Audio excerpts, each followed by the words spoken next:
তোমরা সবাই বলেছো মোহনকে লাল টিপে বেশি সুন্দর লাগছে। তো মোহন তো সবসময় সুন্দর, লাল টিপ পরলে তাকে একটু বেশিই সুন্দর লাগে। তাই জন্য আমি কিন্তু মোহনকে আজকে আবার লাল টিপ পরিয়ে দিয়েছি। কেমন লাগছে অবশ্যই কিন্তু কমেন্ট বক্সে জানিও। সকালে উঠে ভগবানকে আমি কিন্তু ধন্যবাদ জানাতে একদমই ভুল করি না, আবার একটা সুন্দর সকাল উপহার দেওয়ার জন্য।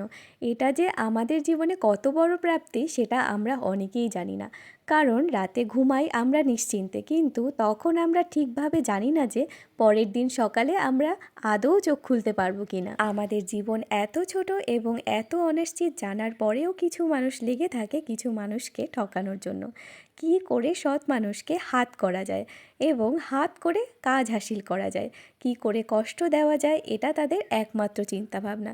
কিন্তু তারা জানে না যে উপরে যিনি বসে আছেন তিনি কিন্তু কর্মফলদাতা। কোথাকার জল কোথায় এনে শুকিয়ে দেবেন সেটা আমাদের কারো জানা নেই, তবে জীবনে যা হয় ভালোর জন্য হয়। তখন সেই সময় বুঝতে না পারলেও 3 থেকে 4 বছর পরে যে সেটা কিন্তু আমরা বুঝতে পারি যে যা হয়েছে ভালোর জন্য হয়েছে, ভগবান যেটা করেছে ভালোর জন্যই করেছেন। ভগবান সম্পর্কে জেনে যদি আমি তোমাদের সঙ্গে কিছু শেয়ার না করি সেটাকে স্বার্থপর বলা হবে, আর আমি স্বার্থপর হতে চাই না। আর আজকে সকালে ভগবানকে ভোগে নিবেদন করেছিলাম আলু কুমড়োর সবজি আর পরোটা।